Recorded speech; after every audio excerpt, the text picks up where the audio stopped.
বিভিন্ন কম্পিটিটিভ পরীক্ষার জন্য এই কম্পিটিটিভ ম্যাথমেটিক্স শুরু করছি।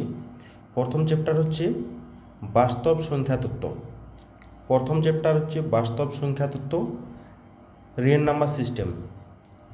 ঠিক আছে, তো এই আমি প্রথম থেকেই শুরু করব। অঙ্কগুলোর প্রত্যেকটা পার্ট খুঁটিনাটি করে আলোচনা করা হবে এবং প্রত্যেকটার জন্য এক্সাম্পল থাকবে। একদম প্রথম থেকে শুরু করছি। তো দেখো, প্রথম কি আছে, প্রকৃত মান মানে অ্যাকচুয়াল ভ্যালুটা কি। ঠিক আছে, এটাকে বলা হয় ফেস ভ্যালু।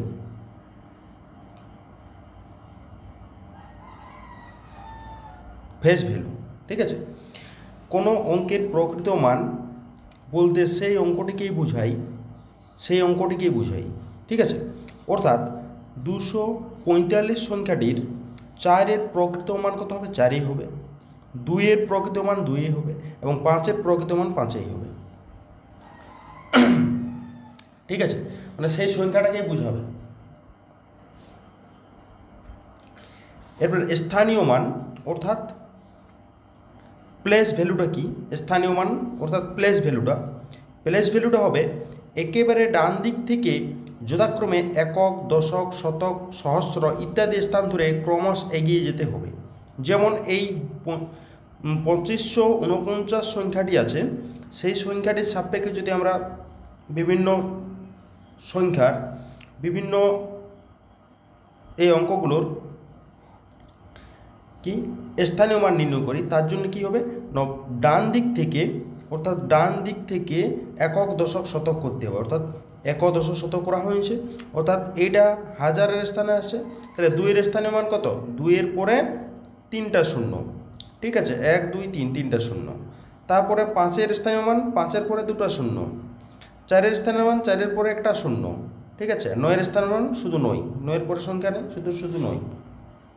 ঠিক আছে, হাজার মানে 1000 দিয়ে গুণ, শতক মানে 100 দিয়ে গুণ, দশক মানে 10 দিয়ে গুণ, আর একক মানে 1 দিয়ে গুণ। ঠিক আছে, এই করে স্থানীয় মানটা বের করা হয়। স্থানীয় মান বলতে আমাদের এই টাইপের হবে। ঠিক আছে, তার সাপেক্ষে এক্সাম্পল দেওয়া আছে কি, 1 নম্বর এক্সাম্পলটা কি বলা আছে, 59,273 সংখ্যাটি দুই অঙ্কটি প্রকৃত মান ও স্থানীয় মানের পার্থক্য নির্ণয় করো। তার এই যে ইংলিশ টার্মটাও দেওয়া আছে। ঠিক আছে, পার্থক্য করতে হবে। তাহলে 2-এর প্রকৃত মান কত হবে? 2-এর প্রকৃত মান, তাহলে 2-এর প্রকৃত মান কত এবং 2-এর স্থানীয় মান কত? তাহলে 2-এর স্থানীয় মান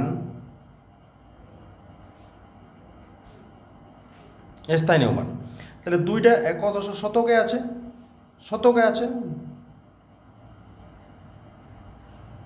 2টা শতকে আছে মানে 100 দিয়ে গুণ করতে হবে, সমান 2 গুণিত 100 মানে হচ্ছে 200। এবং 2-এর প্রকৃত মান কত? 2-এর প্রকৃত মান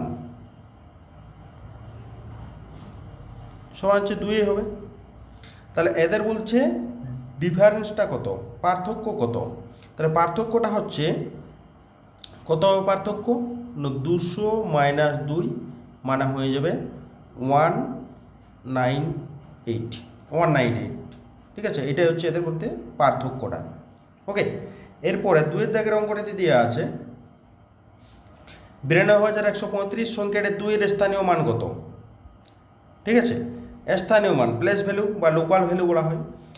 2-এর স্থানীয় মান, তাহলে একাদশ শত হিসেবে সাজাবো, একাদশ শত হাজার মানে এই স্থানীয় মানের জন্য কি করতে হবে, স্থানীয় মান কটা শূন্য লাগবে? এখানে 2 পজিশন, তাহলে 1টা 2টো 3টা শূন্য, অর্থাৎ 2-এর স্থানীয় মান হবে 1, 2, 3। ঠিক আছে, 2000 হাজারে অবস্থান করছে, তাহলে 2000 হয়ে যাবে। ওকে,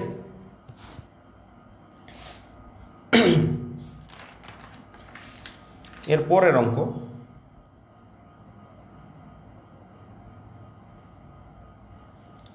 স্বাভাবিক সংখ্যা, এটাকে বলা হয় নেচার নাম্বার। ঠিক আছে, তো গণনার জন্য যে সমস্ত সংখ্যা ব্যবহার করা হয় তাদের স্বাভাবিক সংখ্যা বলে। অর্থাৎ 1 2 3 4 ডট ডট যাতে থাকবে, ঠিক আছে, গণনার জন্য যে সংখ্যা ব্যবহৃত করা হয়। এবারে স্বাভাবিক সংখ্যার ধর্ম আছে, কি কি ধর্ম থাকবে? 1 নম্বর ধর্মটিতে দেওয়া আছে কি দুটি স্বাভাবিক সংখ্যার যোগফল সর্বদা একটি স্বাভাবিক সংখ্যা, দুটি স্বাভাবিক সংখ্যার যোগফল সর্বদা একটি স্বাভাবিক সংখ্যা, ঠিক আছে, দুটি স্বাভাবিক সংখ্যার বিয়োগফল সর্বদা স্বাভাবিক সংখ্যা নয়, বিয়োগফল স্বাভাবিক সংখ্যা নয়। যেমন এইখানে 2, এই 3 থেকে 2 1 বাদ গেছে 2 হয়েছে, 5 থেকে 4 বাদ গেছে 1 হয়েছে, 2 এবং 1 স্বাভাবিক সংখ্যা, মানে বিয়োগ করছি আমরা সেক্ষেত্রে স্বাভাবিক সংখ্যা পেয়ে গেছি, কিন্তু সবসময় নাও হতে পারে। অর্থাৎ কি 5 থেকে যদি 7 বিয়োগ করে দিই তাহলে -2 তো স্বাভাবিক সংখ্যা নয়। আমরা গণনার জন্য -2 ব্যবহার করি কি না, কখনোই না। সুতরাং -2টা কখনোই স্বাভাবিক সংখ্যা নয় এবং -1ও স্বাভাবিক সংখ্যা নয়। সুতরাং সর্বদা বিয়োগফলটা সর্বদা স্বাভাবিক সংখ্যা না, মানে হবে না, ঠিক আছে, বিয়োগফল কখনোই স্বাভাবিক সংখ্যা হয় না, সর্বদা হয় না। ওকে, এবারে 2 নম্বর দাগের অঙ্কটি হয়ে গেল। 3এরটা কি, 3 নম্বর পয়েন্ট, দুটি স্বাভাবিক সংখ্যার গুণ সর্বদা স্বাভাবিক সংখ্যা, ঠিক, দুটি স্বাভাবিক সংখ্যার গুণ সবসময় স্বাভাবিক সংখ্যাই হবে এবং দুটি স্বাভাবিক সংখ্যার ভাগ সর্বদা স্বাভাবিক সংখ্যা নয়। কারণটা কি? কারণ হচ্ছে কি দুটি স্বাভাবিক সংখ্যার ভাগ সর্বদা স্বাভাবিক সংখ্যা নয়। যেমন এখানে 4/2 সমান 2, এটা একটা স্বাভাবিক সংখ্যা, কিন্তু আমরা যদি 5/2 করি কত হবে? 2.5, 2.5, এটা স্বাভাবিক সংখ্যা কি? এটা কখনোই স্বাভাবিক সংখ্যা নয়, স্বাভাবিক সংখ্যা নয়, ঠিক আছে। তারপরের পয়েন্ট কি আছে? মৌলিক সংখ্যা। পরের পয়েন্ট হচ্ছে মৌলিক সংখ্যা। যে সমস্ত সংখ্যা শুধুমাত্র 1 এবং ওই সংখ্যাটি দ্বারা বিভাজ্য, 1 এবং নিজেই নিজে, অর্থাৎ ওই সংখ্যাটি দ্বারাই বিভাজ্য, নিজেই নিজের, তারাই হচ্ছে মৌলিক সংখ্যা। যেমন 2 3 5 7 11, এগুলো হচ্ছে নিজেই নিজের দ্বারা বিভাজ্য হবে এবং 1 দ্বারা বিভাজ্য হবে, সেগুলো হচ্ছে মৌলিক সংখ্যা। এবারে মৌলিক সংখ্যাটা চিহ্নিত করার উপায় একটা আছে।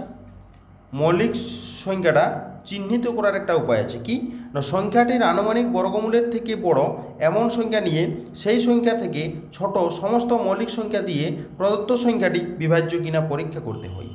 যদি সংখ্যাটি মৌলিক সংখ্যা হয়, সংখ্যাগুলো দ্বারা যদি সেই মৌলিক সংখ্যাগুলো দ্বারা বিভাজ্য না হয় তবে সংখ্যাটি মৌলিক সংখ্যা। অর্থাৎ আমাদের এইখানটা রুট পি হয়ে যায়, এখানে রুট পি হবে, ঠিক আছে, k greater than root P. অর্থাৎ এই থিওরিটার সাপেক্ষে, এই যে মৌলিক সংখ্যা চিহ্নিত করার পদ্ধতিটা, এই সাপেক্ষে আমরা একটা অঙ্ক আছে।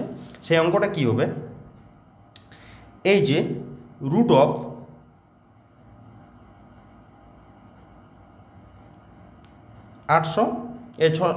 683, এইটার থেকে বড় সংখ্যা হচ্ছে 27, ঠিক আছে, বড় সংখ্যা হচ্ছে 27, এর থেকে বড় সংখ্যা হচ্ছে 27, ঠিক আছে। কারণটা কি না, এর মানটা হচ্ছে 26.134, ঠিক আছে। তার জন্যে রুট 683 এর মানটা এর থেকে বড় সংখ্যাটা নিতে বলেছে, আনুমানিক বর্গমূলের থেকে বড়, তাহলে বড় নিয়েছে 27।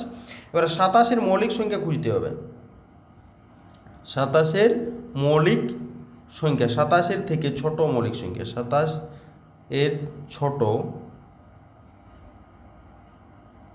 মৌলিক সংখ্যা কি কি হবে? মৌলিক সংখ্যা কি কি? 2 3 5 7 11 13 17 19 23 থাকবে, ঠিক আছে। এই সংখ্যাগুলো দ্বারা যদি আমরা এই যে 683-কে ভাগ করি, কোনোটা দ্বারাই ভাগ করা যাবে না। যদি ভাগ করা না যায়, যে যদি সংখ্যাটি মৌলিক সংখ্যাগুলো দ্বারা বিভাজ্য না হয় তবেই সংখ্যাটি মৌলিক সংখ্যা, ঠিক আছে। এটা কোনোটি দ্বারা ভাগ করা যাবে না, সুতরাং এটি একটি মৌলিক সংখ্যা। তাহলে 683 হচ্ছে মৌলিক সংখ্যা, ঠিক আছে। কারণ এই যে 27-এর থেকে ছোট মৌলিক সংখ্যাগুলি দ্বারা কখনোই ভাগ করা যাবে না এটা 683-কে, সুতরাং এটি একটি মৌলিক সংখ্যা, ঠিক আছে। এরপরে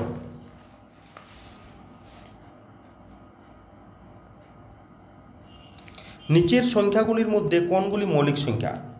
নিচের সংখ্যাগুলির মধ্যে কোনগুলি মৌলিক সংখ্যা আলোচনা করতে হবে। ঠিক আছে, নিচের সংখ্যাগুলির মধ্যে কোনগুলি মৌলিক সংখ্যা? ঠিক আছে, তো এইখানে প্রত্যেকটা আলোচনা করি। যেমন একেরটা আমরা যদি আলোচনা করি, 1 নম্বরেরটা, একেরটার ক্ষেত্রে যদি দেখি, মানে হচ্ছে √187 মানে হচ্ছে 13.67। ঠিক আছে, মানে এর থেকে বড় কোনটা হবে? না, এর থেকে বড় হবে 14 গ্রেটার দেন, অর্থাৎ 14-র এইখানে আমরা লিখতে পারি এর ছোট মৌলিক সংখ্যা কি কি আছে, কত হবে? 14-র থেকে ছোট 2, 3, 5, 7, 9, 11, 13, আর তো হতে পারে না। এই সংখ্যাটি কত দ্বারা ভাগ করা যাবে? 187কে আমরা যদি 11 দ্বারা ভাগ করি তাহলে হয়ে যায় 117। তাহলে এটি ভাগ করা যাচ্ছে, এই মৌলিক সংখ্যাগুলো দ্বারা ভাগ করা যাচ্ছে, সুতরাং এটি মৌলিক সংখ্যা হতে পারে না। 187 মৌলিক নয়। ঠিক আছে, মৌলিক সংখ্যা নয়। 2 নম্বর পয়েন্টের আলোচনা করা যাক, 2-এরটা। এটার ক্ষেত্রেও একই রকম, মানে আর একটা পদ্ধতি আছে। এটা কি হবে?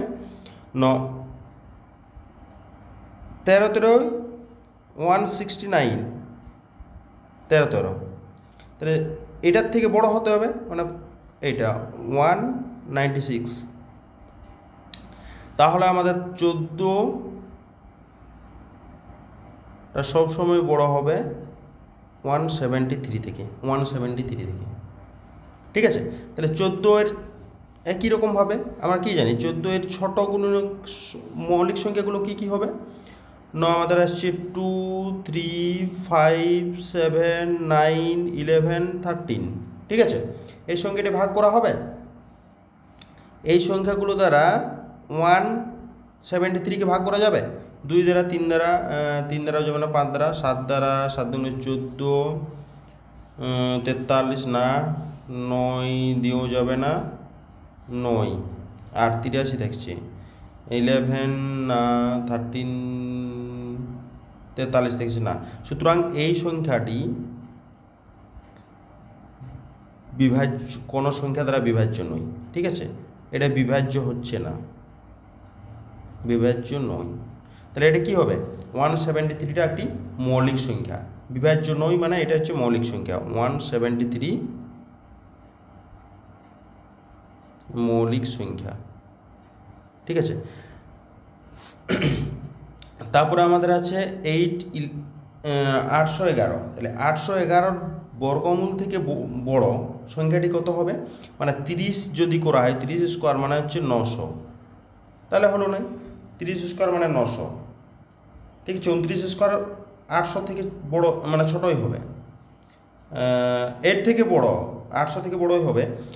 28 স্কোয়ার বা 30 স্কোয়ার, 30 স্কোয়ারটাই হচ্ছে, 30 স্কোয়ারটাই হচ্ছে 900, তাহলে 30 স্কোয়ার, কিন্তু 29 স্কোয়ারটা 800 থেকে ছোটো হয়ে যাবে। ঠিক আছে, 811 থেকে ছোটো হয়ে যাবে, অর্থাৎ 30 হচ্ছে, অর্থাৎ এটাকে লিখতে পারি 3 নম্বরটা, 30টা বড় হবে কার থেকে? 811 থেকে। সুতরাং 30 এর ছোট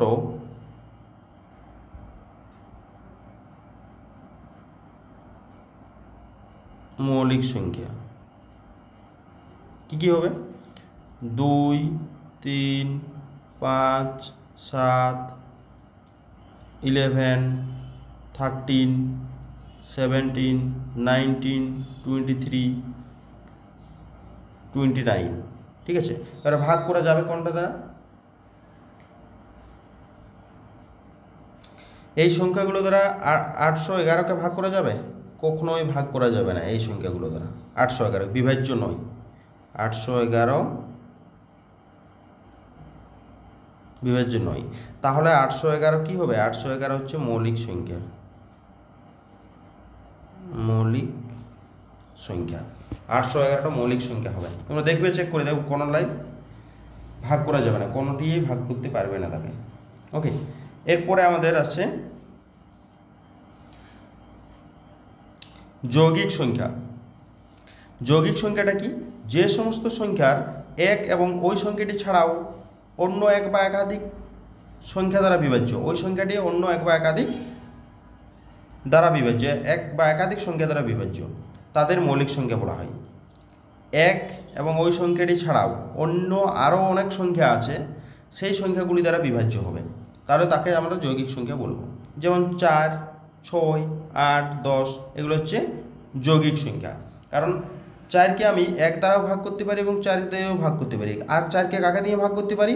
না, 2 দিয়েও ভাগ করতে পারি। সুতরাং কী হচ্ছে, নিজে এবং 1 দ্বারা ভাগ করা হচ্ছেই, কিন্তু তার সঙ্গে সঙ্গে আমাদের 2 দ্বারাও ভাগ করা যাচ্ছে। সুতরাং এটা যৌগিক সংখ্যা। ঠিক আছে, এই যে এক বা একাধিক সংখ্যা দ্বারা বিভাজ্য। নিখুঁত সংখ্যাটি কি? Perfect numbers. নিখুঁত সংখ্যা এটা কি?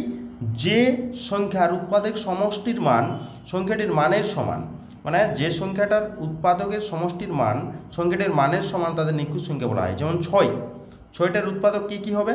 না, 6টা হবে 1, 2, 3, 6। তাহলে উৎপাদকের মানটা হয়ে যাচ্ছে এইটা। তাহলে এইটাকে যদি যোগ করে দেওয়া হয় তাহলে আমি 6ই বাঁচি। ঠিক আছে, এরপরে এই 28-এর ক্ষেত্রে 28-এর উৎপাদক কি কি হবে? 1 হবে, 2 হবে, 4 হবে, 7 হবে, 14 হবে। ঠিক আছে, এইটা তাহলে এই সংখ্যাগুলোকে যদি যোগ করে দেওয়া হয় তাহলে আমাদের কি হচ্ছে? 28 হচ্ছে। সুতরাং এগুলো হচ্ছে নিখুঁত সংখ্যা, অর্থাৎ পারফেক্ট নাম্বার। অর্থাৎ তাদের যে উৎপাদক পাবো সেই উৎপাদকগুলোকে যদি যোগ করি এবং সেই সংখ্যাটাই পাওয়া যায়, সেটা হচ্ছে নিখুঁত নাম্বার। ঠিক আছে, এর পরের অঙ্ক,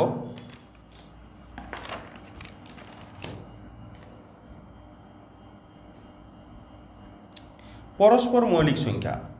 পরস্পর মৌলিক সংখ্যা কি? না, দুটি সংখ্যার গোসাগু, গোসাগুটা যদি 1 হয়ে যায়, দুটি সংখ্যার গোসাগু যদি 1 হয় তাহলে তারা পরস্পর মৌলিক সংখ্যা হয়ে যায়। ঠিক আছে, 3,5 এবং 8,9। ওকে, পরস্পর মৌলিক সংখ্যা হচ্ছে যাদের গোসাগু, দুটি সংখ্যার গোসাগু যদি 1 হয় তখন তারা পরস্পর মৌলিক সংখ্যা। ঠিক আছে, এদের গোসাগু করলে আমাদের 1 করেই পাবো, পরস্পর মৌলিক সংখ্যা। আর অখণ্ড সংখ্যা বলতে আমাদের হোল নাম্বারটাকে বোঝাই। হোল নাম্বার কীরকম? না, যদি নেচারের নাম্বার সঙ্গে, নেচার নাম্বার স্বাভাবিক সংখ্যা আমরা গণনার জন্য যে সংখ্যা ব্যবহার করি, অর্থাৎ নেচার নাম্বার হচ্ছে 1, 2, 3, 4 এরকম কিছু আছে, এর সঙ্গে যদি আমরা 0টা অ্যাড করি, 0, তখন এটাকে বলা হয় আমাদের হোল নাম্বার। এই সংখ্যাটা, এই যে ইয়াটা আছে, যে 0 থেকে 0, 1, 2, 3, 4 ডট ডট যাতে থাকবে, সেক্ষেত্রে সেটা হচ্ছে হোল নাম্বার। সেটাকে ডাব্লিউ দ্বারা লেখি, এই যে ডাব্লিউ সমান দেওয়া আছে 1, 2, 3 ডট ডট, এটা ডট ডট ওটা। ঠিক আছে, ডট ডট ডট যাচ্ছে, এটা হচ্ছে হোল নাম্বার। এবারে হোল নাম্বারের মানে অখণ্ড সংখ্যা, এই অখণ্ড সংখ্যার কিছু ধর্ম আছে। ধর্মটা কি? দুটি অখণ্ড সংখ্যার যোগফল সর্বদা একটি অখণ্ড সংখ্যা। একদম দুটোকে যদি দুটো যে কোনো অখণ্ড সংখ্যা যদি যোগ করে দেওয়া হয় সেক্ষেত্রে সেটা অখণ্ড সংখ্যাই হবে। 2 নম্বর পয়েন্ট, দুটি অখণ্ড সংখ্যার বিয়োগফল সর্বদা একটি অখণ্ড সংখ্যা, বিয়োগফলটাও অখণ্ড সংখ্যা হবে। দুটি অখণ্ড সংখ্যার বিয়োগফল সর্বদা একটি অখণ্ড সংখ্যা নাও হতে পারে। অখণ্ড, দুটি অখণ্ড বিয়োগফল সর্বদা একটি অখণ্ড সংখ্যা, সর্বদা একটি সংখ্যা নয়। ঠিক আছে, এখানে একটু মিস্টেক হয়েছে, অখণ্ড সংখ্যা নয়। কারণটা কি? কারণটা এখানে বলতে পারি, মানে হচ্ছে 1 - 0 সমান 1 হবে, 4 - 3 সমান হচ্ছে 1। কিন্তু এগুলো অখণ্ড সংখ্যায় বিয়োগটা। কিন্তু আমরা যদি এখন দেখি যে 3 - 4 বিয়োগ করছি, দুটো অখণ্ড সংখ্যা, 3 এবং 4 দুটোই তো অখণ্ড সংখ্যা, কিন্তু ওদের বিয়োগফলটা হচ্ছে -1। -1 কি অখণ্ড সংখ্যা বটে? কখনোই নয়। ঠিক আছে, তার জন্য বিয়োগফলটা সর্বদা একটি অখণ্ড সংখ্যা নাও হতে পারে, সুতরাং অখণ্ড সংখ্যা নয়। 3 নম্বর পয়েন্ট, দুটি অখণ্ড সংখ্যার গুণফল সর্বদা একটি অখণ্ড সংখ্যা। একেবারে ঠিক আছে। দুটি অখণ্ড সংখ্যার ভাগফল সর্বদা একটি অখণ্ড সংখ্যা নয়। কারণ কি ভাগফল অখণ্ড সংখ্যা নয় কেন? কারণটা হচ্ছে একই রকম আগে যে আলোচনা করা হয়েছে, কি হচ্ছে 5/2 সমান হচ্ছে 2.5, এটা তো অখণ্ড সংখ্যা হতে পারে না। ওকে, এই ধর্মগুলো একটু দেখবে। এরপরে পূর্ণ সংখ্যা। পূর্ণ সংখ্যা হচ্ছে আমাদের তাকে ইন্টিজার বলা হয়। অর্থাৎ কী হবে, এই যে হোল নাম্বারের সঙ্গে আমাদের প্লাস মাইনাস যদি অ্যাড করে দেওয়া হয়, মানে 0 +-1 +-2 +-3 +-4 এই টাইপের সঙ্গে যদি অ্যাড করে দেওয়া হয় তাহলে সেটা হচ্ছে আমাদের পূর্ণ সংখ্যা। তার ধর্মগুলো কী কী আছে না, দুটি পূর্ণ সংখ্যার যোগফল, বিয়োগফল ও গুণফল সর্বদা একটি পূর্ণ সংখ্যা। ঠিক আছে, যোগফল, গুণফল এগুলো সব পূর্ণ সংখ্যা, কিন্তু ভাগফলটা পূর্ণ সংখ্যা নয়। ভাগফল পূর্ণ সংখ্যা নয়। ঠিক আছে, আর কি হচ্ছে ধনাত্মক পূর্ণ সংখ্যা হচ্ছে এখানে ধনাত্মক পূর্ণ সংখ্যা।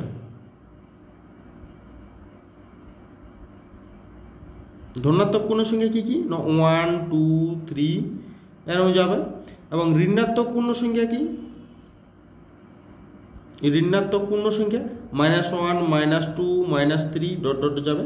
জিরোটা ধনাত্মকও নয় এবং ঋণাত্মকও নয়, জিরোটা নন পজিটিভ নন নেগেটিভ। ঠিক আছে, এটা শূন্যের ধর্ম আছে।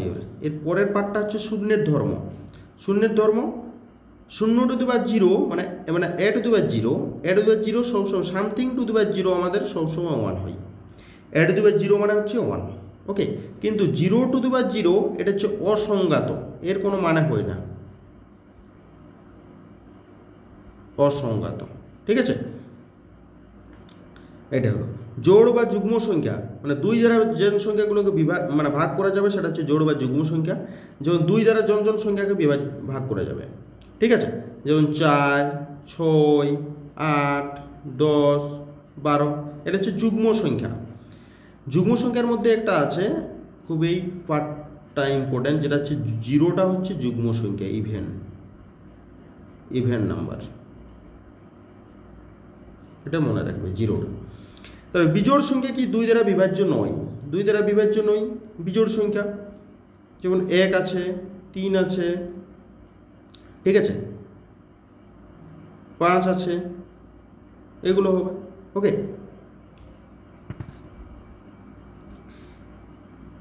আমাদের জোড় বিজোড় দুটো হয়ে গেছে। এরপরে জোড় বিজোড় ধর্ম আছে, জোড় ও বিজোড় সংখ্যার ধর্ম।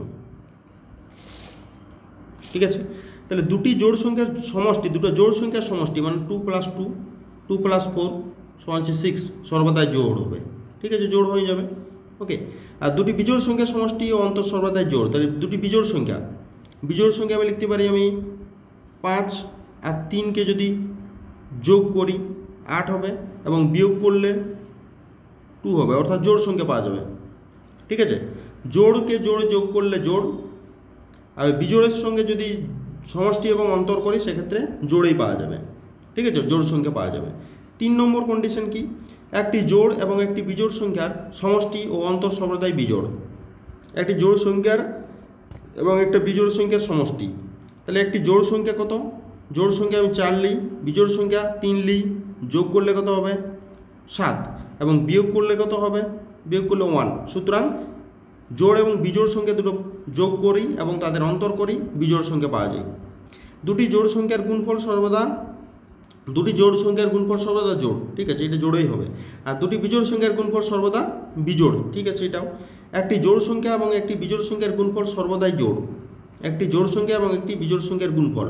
ঠিক আছে, জোড় বিজোড় সংখ্যার গুণফলটা যেমন 2 জোড় সংখ্যা এবং 3 হচ্ছে বিজোড় সংখ্যা, গুণফল 6, সেটা হচ্ছে জোড় সংখ্যা। ঠিক আছে, জোড় সংখ্যা পাওয়া যাবে। এর পরের অঙ্ক হচ্ছে মূলদ সংখ্যা। মূলদ সংখ্যা কি না, যে সমস্ত সংখ্যাকে p/q আকারে প্রকাশ করা যায়, যেখানে p এবং q দুটি পূর্ণ সংখ্যা এবং qটা নট ইকুয়াল টু 0, এটা লিখতে পারি q নট ইকুয়াল টু 0, তাদের মূলদ সংখ্যা বলা হয়। অর্থাৎ দশমিক আকারটা সসীম এবং আবৃত হবে, মানে রিকারিং অ্যান্ড টার্মিনেটিং, সেটা হচ্ছে মূলদ সংখ্যা। যেমন 1 2 3 7/2 √81। ঠিক আছে, যেমন সংখ্যাগুলো আছে, যেমন 1.9999, এটা হচ্ছে রিকারিং নাম্বার, মানে 999 চলে এসছে। সুতরাং এটাকে আমরা লিখতে পারি 1.9 তার পৌনঃপুনিক। ঠিক আছে, এটা হচ্ছে রিকারিং নাম্বার হয়েছে। ঠিক আছে, এই সংখ্যাগুলোকে আমরা পরপর সংখ্যাগুলো কি আসবে সেটা বুঝতে পারবো। অর্থাৎ 1.321 321 321 এই টাইপের যদি পরপর সংখ্যাগুলো আসে কি কি আসছে আমরা বুঝতে পারবো। ঠিক আছে, সেক্ষেত্রে এগুলো হয়ে যাবে আমাদের রিকারিং বারবার ওই সংখ্যাগুলো আসছে 321 এইটা তাদের মাথায় পৌনঃপুনিক। ওকে, এটা হচ্ছে মূলত সংখ্যা বলা হয় এটাকে। এবারে তারপর একটা সমস্ত পূর্ণ সংখ্যাই মূলত, কিন্তু বিপরীত সত্য নয়, বিপরীতটা সত্য নয়, সমস্ত পূর্ণ সংখ্যাই মূলত। পূর্ণ সংখ্যাগুলো কি কি আছে? 0 +-1 +-2 +-3 এগুলো হচ্ছে মূলত সংখ্যা, এগুলো সবাই মূলত হবে। কিন্তু মূলত সংখ্যা আছে যেমন 1.3, এটা একটা মূলত সংখ্যা। ঠিক আছে, 1.3 মূলত সংখ্যা, কিন্তু এটা কোনো পূর্ণ সংখ্যা পড়ে? পূর্ণ সংখ্যা নয়। ঠিক আছে, এরপরে পূর্ণ সংখ্যার বা এই পূর্ণ সংখ্যা বলি, এর মূলত সংখ্যার কিছু ধর্ম আছে। ধর্মটা কি না, ধর্মগুলো হচ্ছে যে কোনো দুটি মূলত সংখ্যার যোগফল, বিয়োগফল, গুণফল, ভাগফল, ভাগটা কিন্তু শূন্য ব্যতীত একটি, সেটা হচ্ছে মূলত সংখ্যা। ভাগফল যখন করব শূন্য দিয়ে ভাগ বাদ দিয়ে, বাদ বাকি সবগুলোই কিন্তু কী হবে? মূলত সংখ্যা হয়ে যাবে। 2 নম্বর পয়েন্ট কি না, মূলত সংখ্যা বিনিময়, সংযোগ এবং বিচ্ছেদ নিয়ম মেনে চলে। বিনিময়, সংযোগ এবং বিচ্ছেদ নিয়ম। 3 নম্বর পয়েন্ট, এ ও বি দুটি মূলত সংখ্যা হলে a > b অথবা a = b অথবা a b হবে।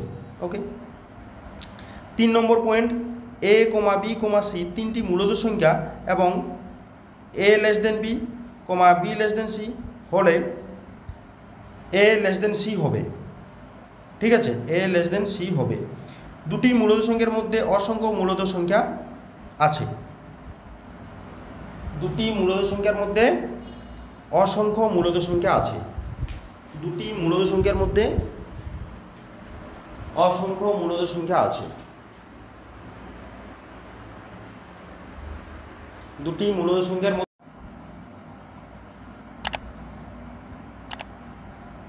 এরপরে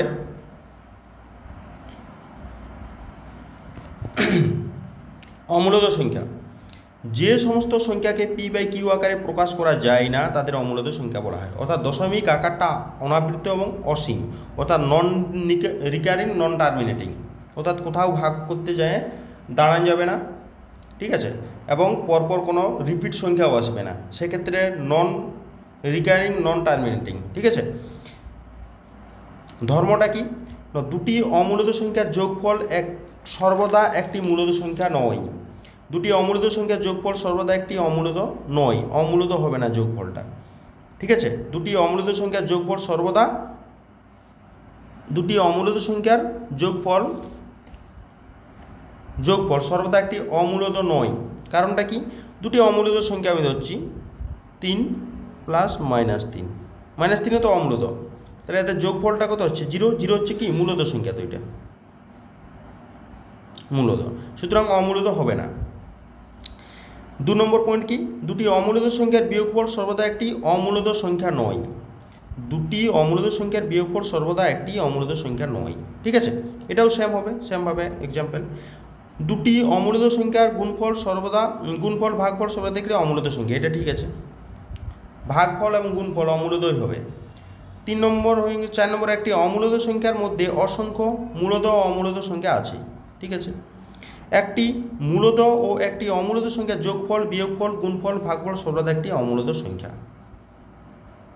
মানে একটি মূলত এবং একটি অমূলত সংখ্যার যোগফল অমূলতই হবে, কারণ একটা মূলত হচ্ছে 2 আর একটা অমূলত পাই, তাহলে এটা হচ্ছে গোটাটাই অমূলত।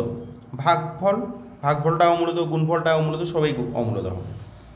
একটা অঙ্ক আছে, কিছু অঙ্ক কি আছে না, কোন সংখ্যাটি মূলত সংখ্যা, এদের মধ্যে কোন সংখ্যাটা মূলত সংখ্যা?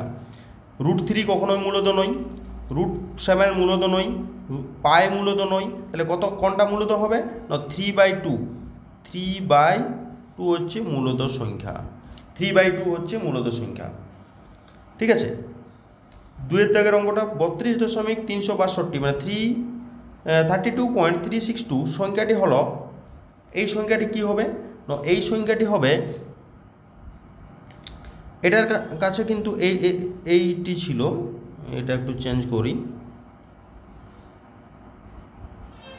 এই সংখ্যাটা হচ্ছে আমাদের এইখানে বার ছিল 62 বার, ঠিক আছে, এটা বার হলো 62 বার হয়েছে, ঠিক আছে।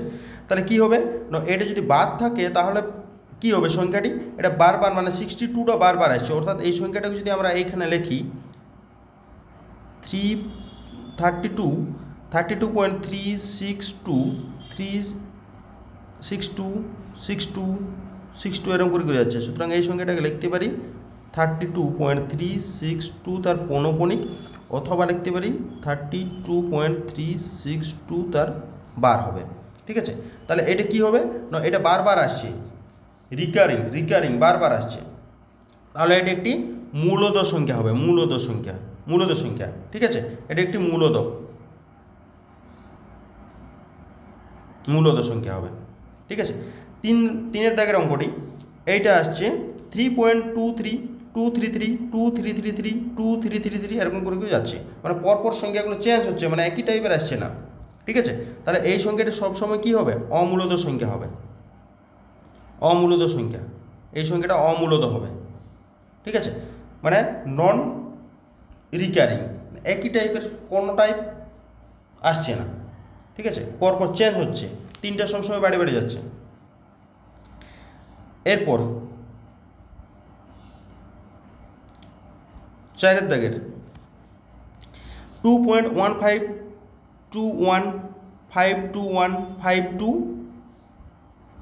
মানে 152 আকারে আছে, এই সংখ্যাটা কী হবে, পরপর আসছে 2.152 এই সংখ্যাটি 152 বারবার আসছে, সুতরাং 2.152 পৌনঃপুনিক হবে, ঠিক আছে। সুতরাং এটি মূলদ সংখ্যা, এটা মূলদ সংখ্যা হবে। √17 সংখ্যাটি কী হবে, √17 অমূলদ সংখ্যা, √17 সংখ্যা তো অমূলদ সংখ্যা। 5 + √7 হলো 5 + √7 তো অমূলদ, কারণ এটা হচ্ছে মূলদ, এটা অমূলদ, তাই তাদের যোগফলটা অমূলদই হয়, অপশন নম্বর বি হয়ে যাবে, ঠিক আছে। এরপরে বাস্তব সংখ্যা আছে, বাস্তব সংখ্যাটা কি না, সেখানে নেচার নাম্বার থাকবে, পূর্ণ সংখ্যা মানে স্বাভাবিক সংখ্যা, পূর্ণ সংখ্যা আর অখণ্ড সংখ্যা এবং মূলদ আর হচ্ছে অমূলদ, এই সংখ্যাগুলো দ্বারা যে সেটটা পাওয়া যাচ্ছে সেটা হচ্ছে বাস্তব সংখ্যা, ঠিক আছে। তাহলে বীজগাণিতিক সংখ্যা ডেফিনেশন কি, বীজগাণিতিক সমীকরণের মূল বা সমাধান হিসেবে পাওয়া যায় যে সমস্ত সংখ্যাগুলো আমাদের বীজগণিতের যে সমীকরণের মূল বা বীজ হিসেবে পাওয়া যায়, সেইগুলো মূল বা বীজ হিসেবে পাওয়া যায় 1 2 √3 √2, এটা হচ্ছে বীজগাণিতিক সংখ্যা। অবীজগাণিতিক সংখ্যা কি না, বীজগাণিতিক সমীকরণের মূল বা সমাধান হিসেবে পাওয়া যায় না, যে সমস্ত সংখ্যা সমাধান হিসেবে পাচ্ছি না, যেমন পাই এবং ই সমাধান হিসেবে পাবো না, সুতরাং এটা হচ্ছে অবীজগাণিতিক সংখ্যা। টুইন প্রাইম সংখ্যাটা কি না, দুটি মৌলিক সংখ্যার বিয়োগফল 2 হলে তাদের টুইন প্রাইম সংখ্যা বলা হয়, যেমন 3 5 5 7 11 13 তাদের বিয়োগফলটা 2 হবে, এটা হচ্ছে টুইন প্রাইম সংখ্যা, ঠিক আছে। এরপরে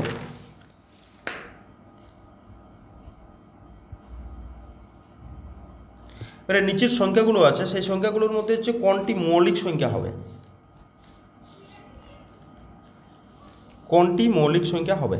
ঠিক আছে। 143, তাহলে 143 প্রথম হচ্ছে 143, এই সংখ্যাটা যদি চেক করি তাহলে হচ্ছে 12 স্কোয়ার, 12টা সবসময় 143, হ্যাঁ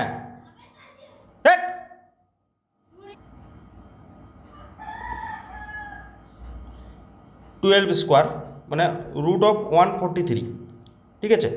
12 স্কোয়ার √143 মানে এই যে এটার মানে এটা 12 স্কোয়ার করতে পারি, বা 144 হচ্ছে, মানে এইটার বর্গমূলটা থেকে বড় একটা সংখ্যা হচ্ছে 12, তাহলে 12 এর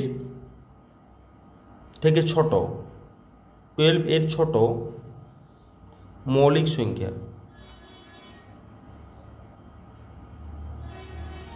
কি হবে, হচ্ছে মৌলিক সংখ্যা হচ্ছে 2 3 5 7 11, ঠিক আছে, 2 3 5 7 11। তাহলে এই সংখ্যাটা আমাদের 2 দ্বারা 3 দ্বারা ভাগ করা যাচ্ছে 12কে, সুতরাং 143 মৌলিক নয়, মৌলিক নয়, ঠিক আছে, ভাগ করা যাচ্ছে।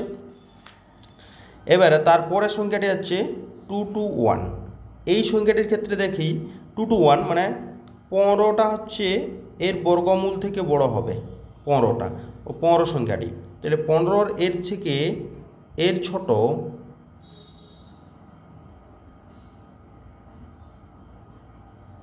মৌলিক সংখ্যা কত হবে?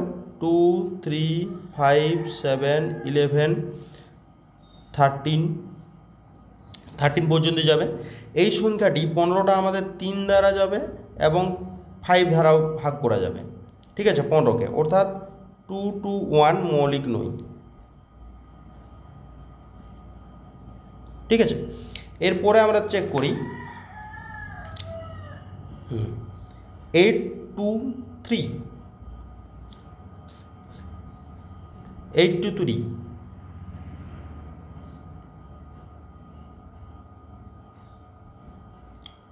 8 to 3, ঠিক আছে। এই সংখ্যাটি যদি চেক করি তাহলে হচ্ছে √8 to 3 এটার থেকে বড়, এর বর্গমূল থেকে বড় 29 হবে, ঠিক আছে। তাহলে 29 এর থেকে ছোট মৌলিক সংখ্যা কি কি হবে?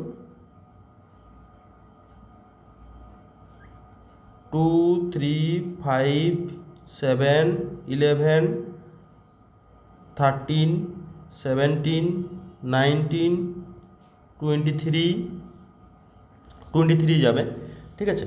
তাহলে এটা এই সংখ্যাগুলো দ্বারা কোনোটাই ভাগ করা যাবে না, 8 23কে কোনো সংখ্যা দ্বারা বিভাজ্য নয়, সুতরাং আমাদের এটা হচ্ছে মৌলিক সংখ্যা, এটা হচ্ছে মৌলিক সংখ্যা, ঠিক আছে।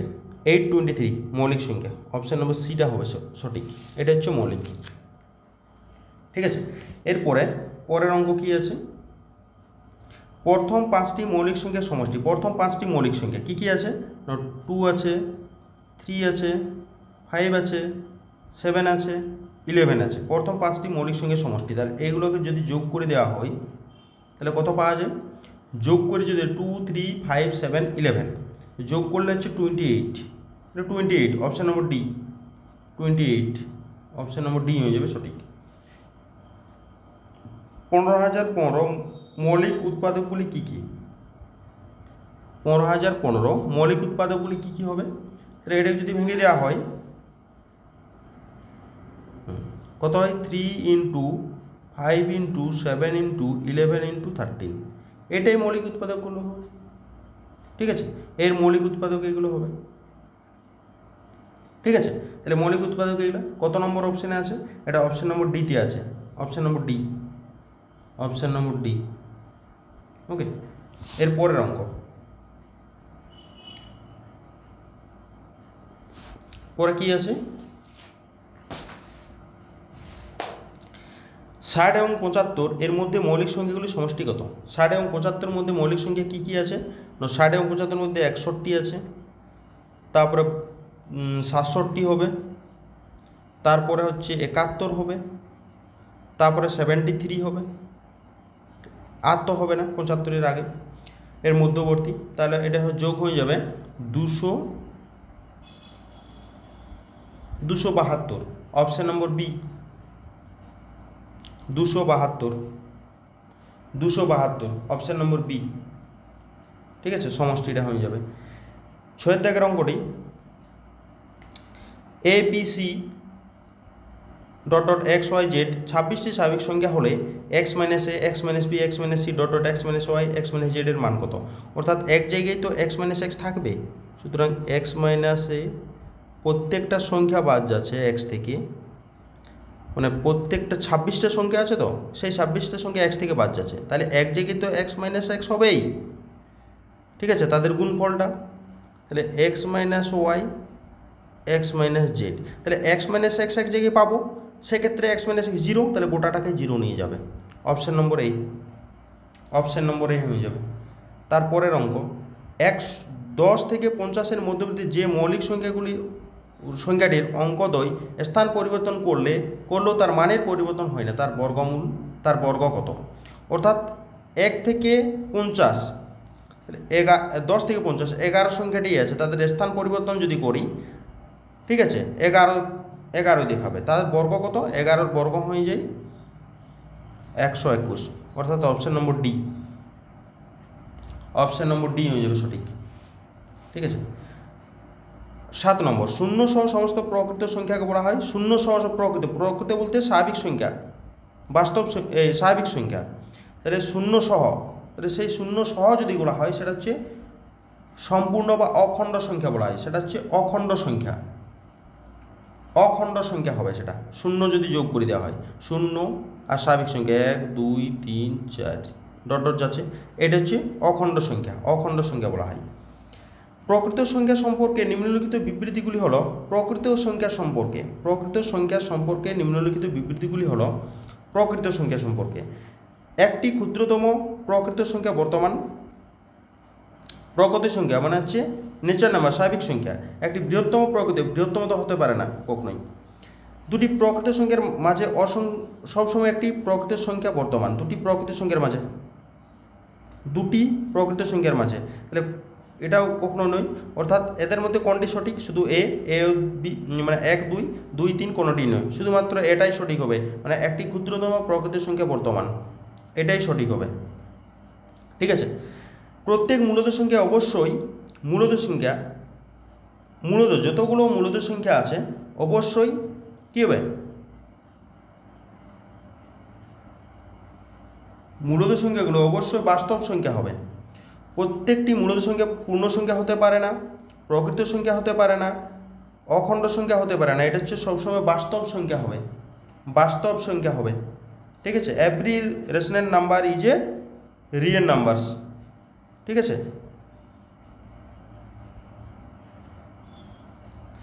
11 নম্বর, পাই হচ্ছে সবসময় অমূলদ সংখ্যা, পাই যে প্রাইম নাম্বার, পাই যে ইরেশনাল নাম্বার, পাই হচ্ছে ইরেশনাল নাম্বার। ঠিক আছে। এরপরে দুটি মূলদ সংখ্যা এ ও বি এর মাঝে নিম্নলিখিত কোন মূলদ সংখ্যা রয়েছে? এবং বি এর মাঝে, মানে কোন মূলদ সংখ্যাটা এ ও বি এর মাঝে মূলদ সংখ্যা করার পদ্ধতি হচ্ছে a+b/2, যত হবে সেটা অ্যান্সার, মানে অপশন নম্বর ডি হয়ে যাবে a+b/2। 6 থেকে বড় কোনো মৌলিক সংখ্যাকে 6 দিয়ে ভাগ করলে ভাগ শেষ হবে। 6 থেকে বড় কোনো মৌলিক সংখ্যাকে 6 দিয়ে, 6 থেকে বড় কোনো মৌলিক সংখ্যা, 6-এর থেকে বড় কোনো মৌলিক সংখ্যা হচ্ছে আমাদের 7 আছে, 11 আছে। তাহলে এটাকে যদি ভাগ করা হয় তাহলে 6কে ভাগ, মানে 6 দিয়ে 7কে ভাগ করলে তার ভাগ শেষ কত থাকবে? 1, এটা হচ্ছে রিমাইন্ডার 1 থাকলো, আর এটা হচ্ছে 11কে যদি ভাগ করে 5 থাকবে। ঠিক আছে। মানে 1 অথবা 5, 1 এবং অথবা 5, তাহলে 1 অথবা 5 কত আছে? অপশান নম্বর সি, 1 অথবা 5। 0 থেকে 50 পর্যন্ত কতগুলি মৌলিক সংখ্যা রয়েছে? 0 থেকে 50 পর্যন্ত কতগুলি মৌলিক সংখ্যা রয়েছে? কি কি আছে 0 থেকে 50? 2 3 5 7 11 13 17 19 23 29 31 37 41, তারপরে আছে 43 47, এতগুলো আছে। সুতরাং কতগুলো আছে গুনতে হবে? 1 2 3 4 5 6 7 8 9 10 11 12 13 14 15, সুতরাং 15টি হবে, 15টি, অপশান নম্বর বি। 0 থেকে 50 পর্যন্ত কতগুলো মৌলিক সংখ্যা রয়েছে? 15টি রয়েছে। তারপর একটা 15 দাগের অঙ্ক, 2n+1 মৌলিক সংখ্যা না হলে 2n+1 মৌলিক সংখ্যা নয়, অর্থাৎ 2 দ্বারা ভাগ করা যাবে না, তবে n এর ক্ষুদ্রতম মান কত? 2 এবং যে কোনো সংখ্যা দ্বারা ভাগ করা যাবে না। ঠিক আছে, তাহলে n এর মান যদি আমি প্রথমত অপশানগুলো বসাই, 3 বসালে 3 দুগুণে 6, 3 দুগুণে 6 একে 7, তাহলে n ইকুয়াল টু যদি 3 হয়ে যায় তাহলে 7 আসছে, 7কে কোনো সংখ্যা দ্বারা ভাগ করা যাবে না। ক্ষুদ্রতম সংখ্যা জিজ্ঞেস করেছে, আমি যদি 3 নিই, 3 দুগুণে 6 মানে মৌলিক সংখ্যা না হয়, মৌলিক সংখ্যা, তাহলে এটা তো একটা মৌলিক সংখ্যা, সুতরাং n এর মান 3 হতে পারে না। সুতরাং যে কোনো সংখ্যা দ্বারা ভাগ করা যাবে, মৌলিক সংখ্যা না হলে, অর্থাৎ যে কোনো সংখ্যা ভাগ করতে পারো। এবার আমরা 4 বসাই, 4 দুগুণে 8 একে 9, n ইকুয়াল টু যদি 4 বসাই তাহলে কত হবে, 4 দুগুণে 8 প্লাস 1 মানে হচ্ছে 9, 9কে আমরা 3 দিয়ে ভাগ করতে পারি, 3 দিয়ে ভাগ করতে পারি 9কে। সুতরাং এখানে n এর ক্ষুদ্রতম মান হচ্ছে 4, n এর ক্ষুদ্রতম মান 5, 5 × 10 11 মৌলিক সংখ্যা হয়ে যায়, সুতরাং n এর ক্ষুদ্রতম মান হচ্ছে 4। ঠিক আছে, জনসংখ্যাটা মানটা বসাবো n এর মান, যার সাপেক্ষে যদি ভাগ করা যায় কোনো সংখ্যা দ্বারা সেটা হচ্ছে মৌলিক হবে না, সুতরাং n এর মান সেটাই হবে, অর্থাৎ 4। ঠিক আছে, এই গেল আমাদের এতদূর। পরের ভিডিওতে আবার কিছু অঙ্ক আছে, সেই অঙ্কগুলো নিয়ে আসবো।